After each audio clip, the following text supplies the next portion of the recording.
Yeah.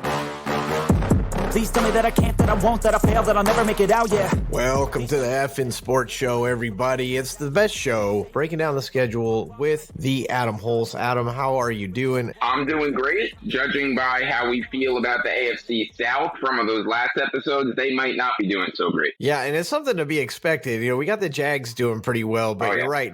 For those that don't know, you guys can't see it, obviously, but we have a spreadsheet to keep ourselves on track. Remember who we said won and didn't win, and we are looking at the AFC North today, and there is a lot of wins when it comes to AFC South teams. And you had kind of brought it up before the show. Either we're really high on the AFC North or we're just really that low on the AFC South. I would think it's more so low on the AFC South, minus the Jags, of course. As we'll see when we get through. AFC North is obviously my favorite division, being a Steelers fan, but we're going to start with Cleveland. Obviously, they got Watson. They've got a fantastic running back room. The wide receiver room is there, but probably the area for improvement. Defense does okay. They got Cincinnati up first. That's a tough draw. First of all, you got a divisional matchup. You got probably the best team in the division with Joe Burrow. At least it's in Cleveland. That's like the only good thing going for him in this game. Just judging from, how we've discussed Watson and the Browns on some of the previous episodes we've done together, not just on this series, but in the quarterback tier one and whatnot. Something tells me that I'm going to be a little bit higher on the Browns than you are. I guess we'll see how it plays out as we make these picks. But that being said, I am taking the Bengals to win the first game. Yeah, the first one with the Bengals. I don't know, a lot of people are probably going to pick Cleveland. It's not to say Cleveland can't win, but you're right. You probably will be higher on the Browns than I will. I don't know what we're going to get out of Watson. And that's the thing. Watson is the question. We all know what he can do. We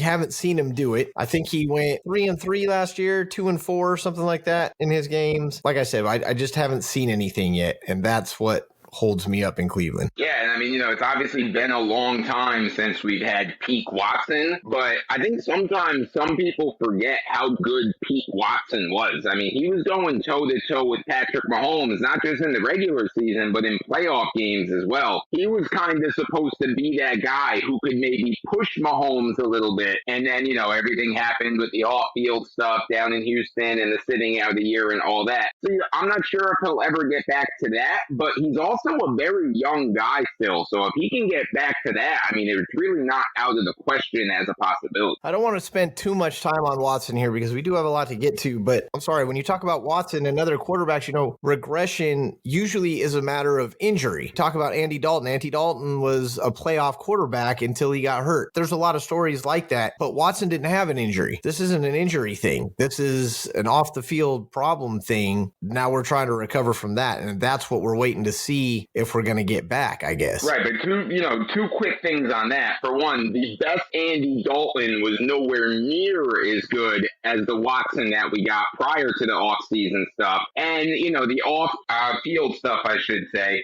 And I just kind of chalk last year more so up to rust than anything. As I said, I'm not sure if Watson's going to go back to what he was, but I do expect him to be a lot better this year with a full year of that behind him now. I won't argue that point. He has to be better than last year, and you're right. He just didn't have a chance really to warm up. No one was really expecting anything, and so that's why I say I don't know what we're going to get. Cincinnati's the first game. We give Cincinnati the win. Then Cleveland travels to Pittsburgh. I said in a previous show that I'm not going to give Pittsburgh all the wins. I'm going to try to be subjective here. Pittsburgh is in the second year of a rebuild post Roethlisberger. I do think they are coming together. I do think that they're starting to gel. I think they're going to be better this year. I think that Pittsburgh will win this. Yeah, I'm actually going to agree with you. Game in Pittsburgh, I'm going to favor the Steelers in this one, mostly because they're playing at home. And Browns-Steelers games are always fun, right? It's such a great rivalry like that game. They're usually heated games in Pittsburgh. Give me the Steelers. Then they go against Tennessee. We've talked about how down we are on the AFC South. We've actually split this one. I said Cleveland's going to lose. You actually gave Cleveland the win against Tennessee, and it has a lot to do with us just not knowing which Tennessee we're going to get, what's going to happen. Henry talking about retiring now, or at least that's the rumors. We don't know what the quarterback's going to be. So we split here. I say Tennessee wins. You say Cleveland wins. Yeah, I mean, I only gave Tennessee 3 wins, and Cleveland wasn't one of them. Baltimore comes up next. Again, another rivalry game. They got to play 3 division opponents in their first 4 games. So we're going to have fun games in Cleveland. Again, Watson's not not going to have a lot of chance to shake off the rust. I mean, people are going to be coming at them hard these first 4 games, at least 3 of them, when Baltimore comes into Cleveland. This is kind of a tough one, as both these teams are kind of trying to get it together. Yeah, I mean, this is a tricky one. Another one of those good division rivalry type of games. It's going to be interesting to see how things come together for both of these teams, right? The changes, the Watson stuff, the Lamar Jackson stuff, the rebuilt offense and new offensive scheme in Baltimore. I'm going to lean the Browns this one at home for kind of those reasons that it might take a little bit for the Ravens to come together. Plus, Cleveland has the advantage of playing at home. I'm actually going to go the other way in this one for the same reasons. However, I think Baltimore is going to have it together a little bit better. I like the skill set. I mean, this is kind of a run versus pass type game, in which case I should be taking the pass. And if it wasn't Watson, I knew what we were going to get. I might take Cleveland in this one, but I'm going to go the other way. And so again, we split the same way. You give Cleveland the win, I give them the loss. Early bye week in week 5. So they go first 4 weeks, 3 out of 4 division opponents, and then a much needed bye. And then they welcome in San Francisco. Cleveland is not starting off easy. No, I mean, San Francisco is a tough challenge for anybody. With this game, with Cleveland getting that early bye, with them getting that extra week to prepare, with San Francisco having to come across the country and come play the game in Cleveland, who had just been sitting home at week on the bye, I'm picking an upset here, and I'm actually going to go with the Browns. Wow. The thing is with San Francisco, if we knew we had the same San Francisco from last year, I think it would be easy to give this to San Francisco regardless of the bye. But we don't know, because we don't know who's going to be playing quarterback. We don't know how good he's going to be. Right now, it's supposed to be Purdy. We don't know what we're going to get. San Francisco's going to be coming off the Dallas game, so that they definitely had a game the week before this one, and we don't know which team you're going to get. You're picking the upset. You're going to give Cleveland the win. I'm going to give Cleveland the loss again. I love that San Francisco defense. I love Shanahan. I love what he can do through the first 6 weeks. I've got him at 0-5. You've got him at 3-2. Then they go to Indianapolis, and we both gave them the win at Indianapolis with the new look Colts. Cleveland coming out with a win in this one. So my first win for Cleveland, you'd be putting them at 4-2 as of week 7. Yeah, 4-2. I mean, I'm sure the Browns would absolutely take a 4-2 start to this year. They'd be on track to compete for a playoff spot. Indy, one of those weird teams, right? We talked about them a lot in that previous episode. One of the harder teams, in my opinion, to predict this year. But yeah, in this one, I did give them the loss and Cleveland the win. Then they go to Seattle. So first they went to Indianapolis, not really a big trip. And then they go out west to Seattle for week 8. Once again, I got to give Cleveland a loss. I'm probably over expecting in Seattle, but I'm still expecting a good team. I'm expecting results. You've said in previous shows that if there is a regression year, this is the regression year for them, Geno Smith and all that. And I think that's absolutely true. More so, I think that a regression from Geno Smith is very likely. I don't think it's very likely that he's going to play as good as he did or better than last year. I think last year was a bit of an outlier. But the way I feel about Seattle is even if Geno does regress like I expect him to, I really like the rest of their roster and the way that they built this team over the last couple of years. So even with a lesser Geno, I still expect the Seahawks to be a good team this year, to be right in the mix for a playoff spot again this year, and at home against the Browns, I'm taking the Seahawks. Yeah, 100% on that one. Then they welcome Arizona. Just like with the first 4 games, they had to face 3 division opponents. The next 4 games, 3 of those are against their complementary division, the NFC West. So they got to play San Francisco, Seattle, and Arizona in week 6 through 9. Interesting schedule, how it's set up. Arizona coming to Cleveland. I'm not very high on Arizona. I have no problem giving Cleveland the win here. I agree. I'm giving Cleveland the win. Is Kyler Murray playing? When is he playing? If he is playing, I have no idea. Even if he does play, I don't like the rest of that team. I think the Cardinals are going to lose a lot of games this year, including this one. Yeah, I don't know that it matters if Kyler Murray's playing. 100, yeah, absolutely. At Baltimore for week 10, I gave them the loss in the first game against Baltimore. I'm actually going to give them the win. So I'm doing visiting splits, which I kind of have a tendency to do. I might have to watch myself on those, but I'm going to give Cleveland the win. I think they're going to be up after the Arizona win, figuring some stuff out, and I'm going to give them a win at Baltimore. I'm going to go the other way, so we're both going to give them the split. And I have noticed that trend too. You've done a few of these road splits.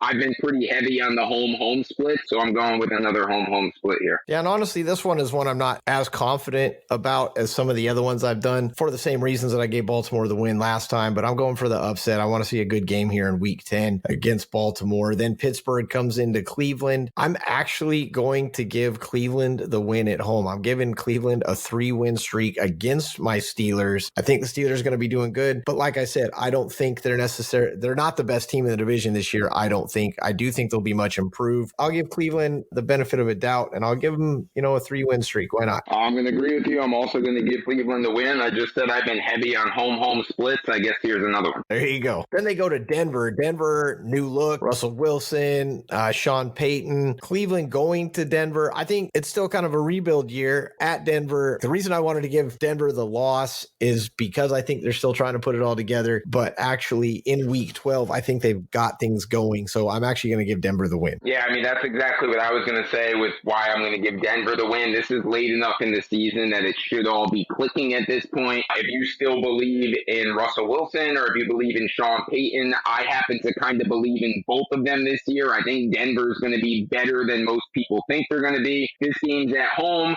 It's tough for any team to play in Denver. That's a really tough place to play, especially for teams like Cleveland who never play at Denver, right? It's that rare kind of situation. It just favors Denver even more for me, so I'm taking the Broncos. Week 13 at the Rams. I have no problem saying I think the Rams are going to be garbage this year. I think the Rams are definitely in my candidate pool for getting the first pick this year in next year's draft. I'm giving Cleveland the win at LA. See, this is a little bit of a tougher one for me, but I'm actually going to give the Rams the win at home. I think the Rams actually have a chance to be a little bit better than a lot of people expect them to be. I mean, Sean McVay is still an excellent head coach. Last year was obviously a disaster and a mess for the Rams. I think he's going to find a way with deciding, to continue coaching and not taking that broadcasting job that apparently was offered to him. He decided to stay with coaching. I think he's going to figure some things out. I don't think he would have went back if he didn't think he could figure it out and keep winning.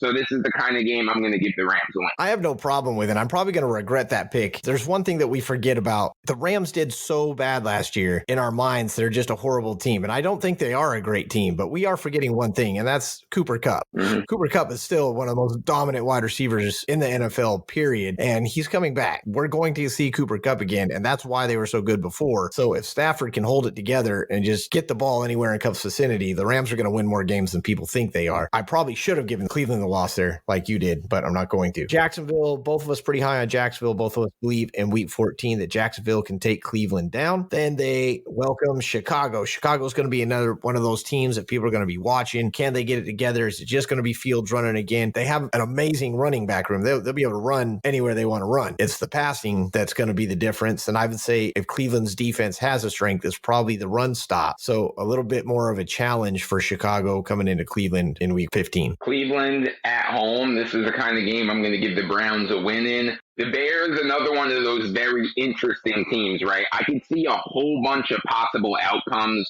for the Bears this year. I could see them being a team that wins 4 or 5 games or a team that wins 7 or 8 games. A lot of different outcomes that can happen. A lot of that depends on the progression of Justin Fields. But this kind of game in Cleveland, maybe if it was in Chicago, I'd go the other way, but I'm going to take the Browns here. Yeah, I'm also taking the Browns. I'm giving them a win in this one. It's a game they should win, regardless of where they're going to sit, what their goals are, what their record is at that point. Chicago, I think, will still be trying to figure it all out, and I think they'll be doing a lot better, but I'm not sure they have all the pieces yet. I do give Cleveland the win. We also gave Cleveland the win at Houston. It'll probably be an emotional game in week 16 for Watson to come home. A lot of mixed feelings there. I'm looking for a good game. Houston, obviously, in the middle of a rebuild, and I can't hate bringing that up so much, but a lot of teams are rebuilding this year, as in every year. And I think Houston and Stroud and the lack of wide receiver star power, I give Cleveland the win at Houston, as did you. And I like what Houston did. They're just not quite there yet. I think this is going to be a tough year, but I think the future's starting to look bright. Yeah, we gave Houston 5-12 for me, 3-14 for you. So tough year to say the least. Jets, Aaron Rodgers, week 17 in Cleveland. It'll be cold. Aaron won't care. Either will any of the Jets. The Jets are supposed to be the better team. The Jets are absolutely supposed to win this game. That's why they have Aaron Rodgers there. The Jets should be in prime playoff position according to the Jets handbook right now. I will go ahead and give Aaron Rodgers and the Jets a win in Cleveland in week 17. Sammy, this is a tougher pick for me, but I am going to agree, and I'm going to give the Jets the win in this one slightly. Kind of on the fence about this one because, look, I think both teams at this point in the season might be in that wild card race and they really need to win this game. So important game for both of them, but something we've learned about Aaron Rodgers is in the very important games, he doesn't always play his best football. That's what makes me kind of consider, just look at the Lions game in the last week of the season last year, right? That's what made me really think about taking the Browns in this game, but I am going to give it to the Jets lightly. I think it'll be a good game. It should be a good game. If we get the Watson we're supposed to get, if we get the Aaron Rodgers new look Jets we're supposed to get, it should be a good game. Cleveland finishes the season at Cincinnati. Just a horrible place to start, a horrible place to finish. Same outcome either way. Cleveland loses to Joe Cool. Even in week 18, there's probably a lot of players sitting. That would be Cleveland's shot, is if Cincinnati has players sitting. Bringing that point up, because as you know, we do this live. If you're listening, none of these picks are planned out. This is all live as we're sitting here going through the game. We pull up a game, we talk it out, we give a result. Because it's week 18 and players might be sitting, man, this one's tough because, like you said, it could be a wild card spot at the same time. And so Cincinnati might need to play. Cincinnati's not going to be in any danger of the playoffs. I'm going to give Cleveland the win. I'm going to give Cleveland the win in a Cincinnati team that's sitting their starters. Yeah, that's a situation I considered as well. And I think it's possible that at this point Cincinnati has the division locked up, but there's still a good chance, in my opinion, that Cincinnati will be playing for something. They could still be in that mix for the one seed, the 2 or the 3 seed. It might be a seeding thing with teams like the Chiefs and the Bills and the upper class of the AFC. So I think there will be something for Cincinnati to play for, and therefore I'm taking the Bengals. No, it's true, because it definitely could be a spot where they're still trying to get home field advantage. Right. They're trying to get that one spot. It definitely could be going down like that, or it could be a situation where Kansas City just already has it locked up, and so everybody's playing for second on down and Cincinnati rest their starters, and you don't know what you're going to get. So either pick is a good pick, I think, in that one. It looks like 8 across the board for both of us, different places, different situations, but I'm seeing 8 wins for the Cleveland Browns, whether it's me or you. Yeah, 8 and 9, to be honest, coming into this, I thought I would have the Browns with at least 9, 10, 11 wins, somewhere in that range. That was kind of my thought in my head. But again, we're making these picks live. We're doing it as it happens. We don't pre-plan out these picks, and I guess I have them at 8 and 9. I started them off at 1 and 6 at week 8 after the bye. I really thought I'd be at 4 or 5 wins, and here we are at 8 and 9. So yeah, surprising. It's the live picks. They will do it to you as you sit there and talk this through. What's going to be fun is the corner we paint ourselves into as we get to the later divisions, and we'll have to talk about why their records are where they're at based on these earlier shows. Each week that goes by and each division that goes by, there's less and less games that need to be picked because they're already determined. By the time we get to the end, it's already sitting there in front of us, and it'll be interesting to see what those records are of the teams that we didn't necessarily pick game by game for their entire schedule, but it was kind of determined by what we picked for other teams. It'll be fun. Make sure you come along for the ride. We're going every team in every division all the way up to the start of the season. We're predicting records, and we're going to let you know who's going to make the playoffs. We're going to let you know who's going to play in the big game. We might even let you know who's going to win it. I don't know if we're going to give you that information. The Adam Hulse on the Effin Sports Show, going all the way through it at Adam Hulse Sports, at that Effin Show, EFIN. You guys know where to find us. Come back for the next one. We're going to Baltimore. Let's see what Lamar Jackson and the Ravens can do this season. We'll see you next time.